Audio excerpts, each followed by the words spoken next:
Hi friends, பாருங்கள். இப்போ நாங்கள் பிரியாணி செய்ய போகிறோம். மட்டன் பிரியாணி. அது எப்படி செய்கிறதுன்னு இப்போ பார்க்கலாம்.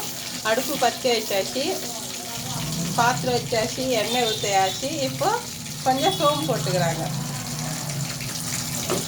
அப்புறமா கரம் மசாலா எல்லாமே போட்டுக்கலாம். கரம் மசாலா என்னென்னா கல்பாசி, இலை, பட்டை, லவங்கம், ஏலக்காய். அது பொரிஞ்ச பிறகு வெங்காயம் இப்போ போட்டுக்கலாம். எண்ணெய் பத்தலைன்னா இன்னும் கொஞ்சம் ஊற்றிக்கலாம். வெங்காயம் போட்டு நல்லா வதக்கிக்கலாம். வதக்கின பிறகு நீங்கள் இப்போ தக்காளி போடலாம். நல்லா வெங்காயம் பொறுமையாக ஆன பிறகு டொமேட்டோ போட்டுக்கலாம்.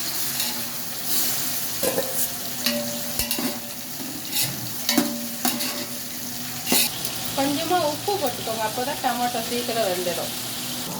இப்போ இஞ்சி பூண்டு போடுங்க, பேஸ்ட்டு, இஞ்சி பூண்டு பேஸ்ட்டு. அப்புறமா புதினா போடணும். புதினா முழுசாக போடாமல் புதினாவே சிசரில் கட் பண்ணி போட்டுக்கோங்க. அப்போ குழந்தைங்க தூக்கி போட மாட்டாங்க. பெரிய சிசர் எங்கே இருக்குது ஃப்ரெண்ட்ஸ்? அதை காணும். அவசரத்துக்கு சின்னது தான், தப்பாக நினைக்காதீங்க.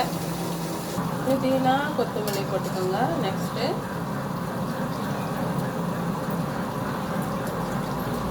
ஸ்டவ் சிம்மில் வச்சுக்கோங்க.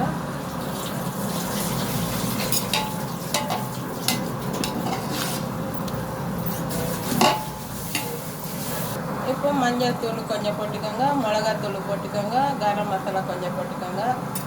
உங்களுக்கு எவ்வளோ தேவையோ அளவு காரக்கு ஏற்ற மாதிரி போட்டுக்கலாம்.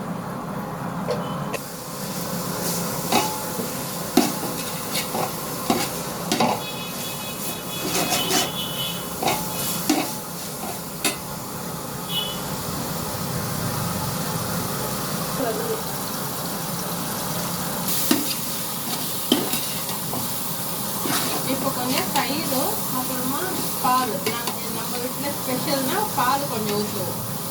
ஆவியல் பால் இருந்தாலும் சரி, இல்லை மாட்டு பால் இருந்தாலும் சரி. தயிர்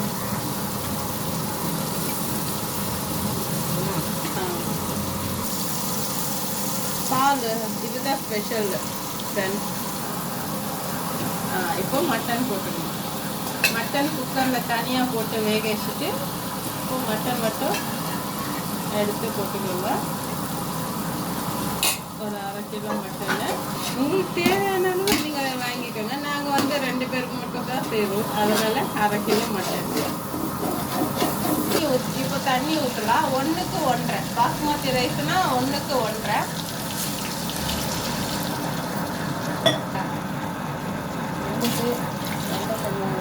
போடுங்க.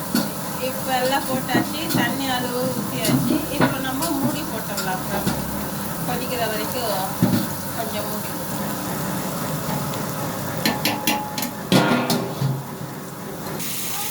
நல்லா கொதிச்சிச்சு. நல்லா கொதிச்சாக்க பிரியாணியும் நல்லா டேஸ்ட்டாக வரும் ஃப்ரெண்ட்ஸ். பாருங்கள், கொதிச்சிட்டு பிறகு இப்போ அரிசி போட்டுக்கலாம். நம்ம கிட்டத்தட்ட சிக்கன் கிரேவி செஞ்சுட்டு இருக்கோம். இது ஒரு நாளைக்கு ரெசிபி போடுறேன்.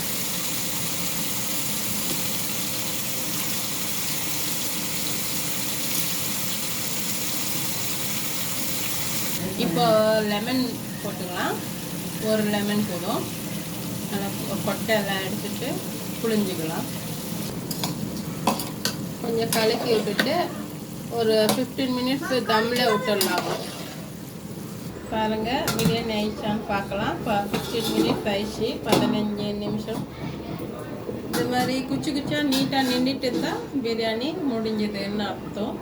பாருங்கள், அப்புறமா ஒரு கலரை விட்டுட்டு மூடி போட்டு எடுத்து வச்சிடலாம். அவ்வளோதான், பிரியாணி முடிஞ்சிச்சு. Thank you friends. பிடிச்சிருந்தா ஷேர் பண்ணுங்கள், சப்ஸ்கிரைப் பண்ணுங்கள், லைக் பண்ணுங்கள்.